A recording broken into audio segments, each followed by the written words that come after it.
Another country, moving abroad, and if you got money, how to live like a king. And in some cases, depending on the country, if you don't have a lot of money, you can also live like a king or a queen. Shout out to all my lady viewers. Thank you for being here. Let's get this Saturday rolling. All right. So, let's see what we've got here. Not that long ago, I told you I had a big year ahead of me in terms of new citizenships that I was applying for. And I got one of them. We've talked about how I became a citizen of the Kingdom of Cambodia. If you got 250 G's laying around, you get into the Kingdom of Cambodia easy. Otherwise, you're going to want to go there, say that you're getting the business visa for 30 days. When you first show up, $35, right? And then for about $500, depending on where you go, you pay somebody else to go take it to the right officials, get you a year-long stamp so that you can work there. And if you do that for 10 years in a row, you get citizenship. So there's a few ways to do it. One's quicker because you got money. Isn't that funny how it works? Cambodia. There was another country that I talked about that I was approved for citizenship in, and yet I'm not going to continue with it. And today I'm going to tell you why and why you might want that citizenship, because you see things differently than I do, or why you might want to avoid it also. Go where you're treated best, baby. The country I'm talking about is Egypt. I've spent a number of times visiting Cairo and Giza, and of course seeing the pyramids and riding a camel and doing all that stuff that people do when they become tourists in Egypt. There's a lot more to it than that. Northern Africa coast in general. And Alexandria and what the UAE is building on their northern coast, and of course the tourist areas along the Red Sea like Hurghada and Sharm el-Sheikh. And there's beautiful international developments that are in areas like El Gouna, for example, along the Red Sea, and foreigners go there and buy property. And you would think that's the perfect place to go and buy citizenship. But I'm going to tell you about my experience in Egypt, and I'm going to tell you what the Nomad Capitalist team, which I've sent out into the field to research all the different property options and to fully document this process, what they've come back with, and why I've decided I'm not going to proceed with Egyptian citizenship. But before we do that, you know, why would you want Egyptian citizenship in the first place? Number one, it's just kind of a collector issue for me at this point, but I do believe more passports equals more optionality. Who doesn't want a little James Bond locker full of passports and money? Currencies from around the world, huh? Isn't that everyone's dream? I don't know. Egypt is now a BRICS country. They're in the African Union. They're part of this greater geographical area called the Middle East and North Africa. They're increasingly doing business. BRICS country, aka those who are looking to take down the empire of America, take oil off of the dollar, and basically say, move on, USA. So, something to chew on.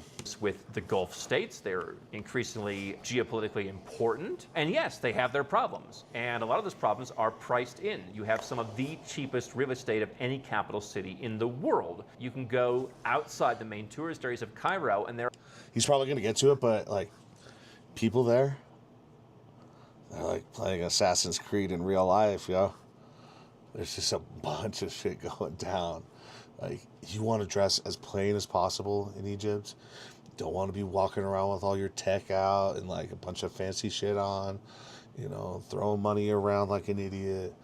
Be very covert. Think like a spy. I know it sounds crazy, but that's what you got to do. Our properties for $600 a square meter. That's unheard of. And any time over the years that I've been Dressed talking like a to you, local. I bought property, whether it's in Istanbul or Tbilisi or anywhere else, or thought about buying property and didn't, like Albania and Armenia and places like that. Anytime that property was under $1,000 a meter, I've never done badly. Not to say it couldn't start now, but I always thought it was an incredibly affordable way to buy property that really was kind of at rock bottom prices, get a citizenship, and then sell it later. And so there's two disadvantages that convinced me not to do that. The first one I was aware of, and over time I just kind of thought, I don't want to deal with that. So the first issue is capital repatriation. So Egypt has two citizenship options that people should consider. And one of those is you put $300,000 into real estate and you're going to hold that for 5 years. After 5 years, you can sell it. And so I've seen this story play out in Turkey. They own a property in Istanbul, and the property is basically, at this point, doubled in value in dollar terms.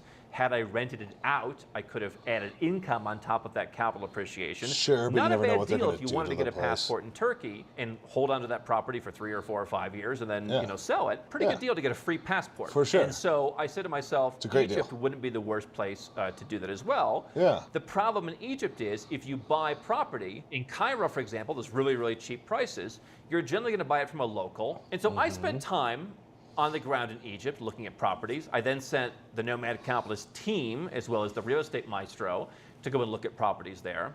And most of the sellers in anything that is a value, including in the areas like Zamalek, this island in the middle of Cairo, Zamalek, they are I like local that. Egyptian sellers. They have local Egyptian bank accounts. And for citizenship, you're going to send your money into Egypt. It's going to be turned into pounds, and you're going to pay them in pounds. They're pricing their properties in pounds in most cases. Again, I'm not talking about some flashy developer that the person who sells passports off the back of a truck and wants to make a big commission from selling you a developer property that could go down in value. Those are different. What I've always encouraged people to do, and what I tell my team to tell the clients to consider doing, is buy property on the secondhand market from a seller who is motivated and get a good deal where you can potentially make a profit. Those people are generally going to be selling in pounds. And when you go to sell your property 5 years from now, the buyers are generally going to be paying in pounds. And so the issue in Egypt is someone pays you in pounds, that money goes into your Egyptian bank account. If you want to use that money there, absolutely no problem. What I have found with a lot of these markets, if you buy in the right neighborhood, there is a certain dollarization of the prices. You know, if the Egyptian pound goes down by half, properties in the best areas that people want to live in are not just going to go down by half, they're just going to go up in pounds terms. And so that's not the issue. The issue is what do you do with the pounds once you have them? You can leave them in your Egypt Global South bank account. There's a certain kind of asset protection, I guess. You have big banks like Emirates, MBD that are there, and they're probably not going out of business. But the issue is you want to get your pounds out at some point. You don't have many options other than you spend them in Egypt or you just kind of watch them languish away. So the issue is when you sell your property and you get those pounds, what do you do with them? One of the examples is, well, you should go and buy like a Rolex, and then you take the Rolex somewhere else and then you sell it. I'm not sure like exactly how the government looks at that. Like I'm the goody two-shoes of the offshore business. I don't know that I'm going to be like moving Rolexes out past customs. Also seems kind of like a pain in the butt to be like moving $300,000 plus potentially a profit plus potentially whatever rent you earned along the way. You're probably not going to move to Cairo. How are you going to get that money out? So the solution that we figured out is you can buy property in the Red Sea. There are communities along the Red Sea that are developed by some of the same international developers that have built Nomad Capitalist in Montenegro. So these are not the worst. This is him not taking an Egyptian passport that he was offered. He was offered citizenship. You buy a property for, what, 5 years? Then you can sell it. But once you get to 5 years of owning property, that equals a certain amount, a minimum amount. It's like $300,000, something like that. You get citizenship, which is a pretty good deal. I would take it. But he's having trouble thinking about like how he's going to get their currency out of the country. It's like, well, trade it for another, right? Places to live. Am I being stupid? And it could be a place, hey, if the world collapses, I'll go and live on the Red Sea. Not the worst thinking. But if you eventually want to sell that property, okay, now you've got to find somebody to buy that and pay you in dollars. And at a certain point, I said to myself, do I want to live along the Red Sea? Probably not. Do I want to go through the hassle of renting it out? Probably not. If I'm buying in the place where I can potentially sell it for foreign currency and somebody buys it and pays me in my foreign bank account, therefore I can avoid the capital, that's cool. That sounds like it'll work. And yet I'm not going to get a bargain on that property because it is in the sort of like yacht club type communities. That's not bad to live in, but you're not getting an amazing deal. And I ultimately said it just sounds a little bit too much hassle. Is he overthinking this? Am I stupid? Can't you just jump on Forex and just swap it for a different currency with someone who's trading currencies all the time? Like, isn't that a thing? It doesn't have to be all at once. You could just do it in small chunks, right? I don't know. There's got to be a financial institution that he could use too. I don't know. I'm kind of blown away. Well, here's what killed it for me, is number two. There are countries that make things easier, and there are countries that make things harder. And so Egypt recently updated their regulations for citizenship by investment to basically say, hey, we did a police check on you when you started, and we do due diligence when we're applying, or when you're applying.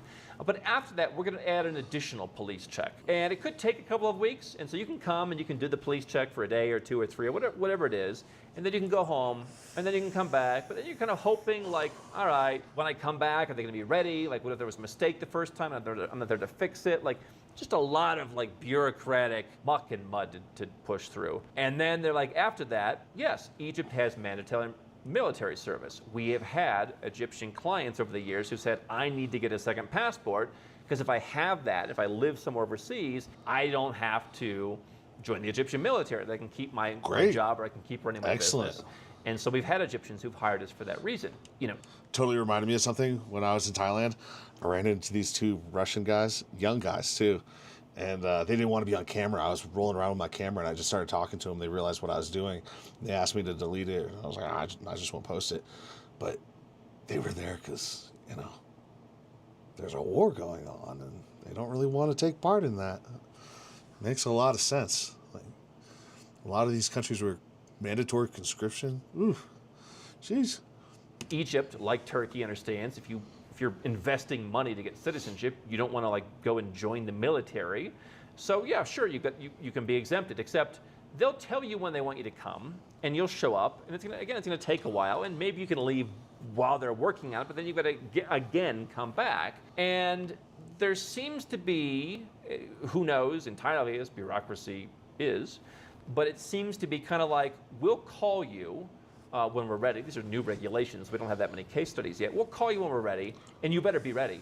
So if I'm at my Greek villa this summer for 2 weeks, it's like, dude, like, now. We need you now. Am I going to be able to use the embassy in Athens? I don't really want to leave my Greek villa, like the only vacation I take all year long, really, to fly to Athens and deal with like Egyptian bureaucracy just because they were ready for me and they couldn't wait 2 weeks for me to be done with my vacation. I don't necessarily want to take the chance that, yes, I live in a good chunk of the year in Kuala Lumpur. They have an embassy. Malaysia and Egypt are good friends. Egyptians are very welcome there. Right. The Egyptian passport is great if you want to like visit Malaysia. You get 90 days. You get more than some European citizens do. But are they going to open up that embassy to me as a resident of Malaysia? I don't know. And these are the questions with these kinds of bureaucracies where it's kind of like they're making it up as they go along, and maybe over time they'll smooth some of this over. Basically what we decided was, you know, even for me as someone who just wants multiple passports, there's no shame in me to being Egyptian. I'll happily tell a banker, yes, I'm also an Egyptian citizen. If they don't like me, that's fine. But for you, do you want to buy a property where you're limited to a certain area, where if you don't want to live there, you're paying a premium for kind of the premium yacht life experience that you're going to sell eventually? Hopefully for a gain, and properties along the Red Sea have done very well in recent years. You could potentially make money. Do you want to go through the hassle of selling it only to certain foreigners and limiting your buyer pool unless you want to keep that money in Egyptian pounds? That could all be managed, I think. But then to say, I might have to make as many as 2, 3, or even 4 trips if I want to keep them short and then go back to my life and then come back to Egypt to do all the paperwork and all the finalizations. I guess if you're trying to get a citizenship or you're trying to grab another passport, just like stay in Egypt at your house, which is probably pretty nice knowing who you are, Mr. Live Like a King. Come on now. It's probably in a really cool place, really safe, with a bunch of nice restaurants nearby. Like, you probably got boats and boat friends to go kick it on yachts. Just chill out, bro. Be there. Like, you don't need to go to Greece yet. Wait until you're done getting your new passport. If you want to have your little James Bond locker with a bunch of passports and cash in it, just do that. And why do you have to sell your house right away? What's this constant, like, dog, you're made of so much money now? You're good. You don't need to sell your Egyptian. Just have a home base in Egypt for when you go there. Don't buy something that is just an investment. Don't buy something that you don't want to hang out at. Right? Is he overthinking this? Is he kind of being a little brat right now? I'm catching some brat energy from this guy. He's getting a little too pompous, right? Remember where you came from, bro? Imagine that this is your second passport ever. And all that, I will tell you, we did a tour in Egypt. We talked to the bureaucracy, and listen, I really want the country to succeed, but I can tell you it did feel not as functional in some ways. It's a place that potentially I would invest in a way I could get my money out of Egypt, but for the benefit of getting a passport that is not a great travel document, it just started to seem like a big tax on the nervous system. Now, if you live somewhere that's not that far from Egypt and you want an African passport and you like the idea of not making... He's getting to that point in his career and like his wealth he's amassed so much, and like he has so many passports, and the ability to go to all of his favorite places, and he's got all these little home bases that he goes to. He spends most of his time in KL, which is a very clean, organized society, you know, a little high end compared to other countries that he probably visits a lot, especially compared to Egypt. And he's kind of going,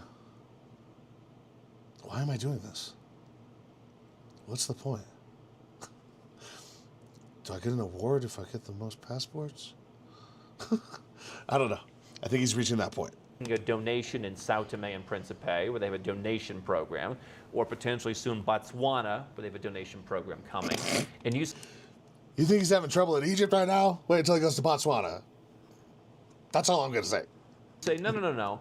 I believe in Africa. I want an African Union member state passport that could come with future investment, banking, migration benefits across Africa. And I don't want to have to donate money. I have some cash. I'm willing to let it sit in property. I'm willing to let it ride so as not to move it off my balance sheet.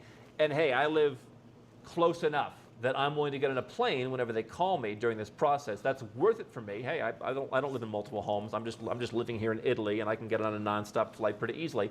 Well, then this could work for you. And so this is the point of what we do at Nomad Capitalist. Everybody's building a different passport portfolio. I'm traveling around the world giving speeches, moving between my homes, constantly going to different places, and so, you know, wondering when someone's going to call to bring me there.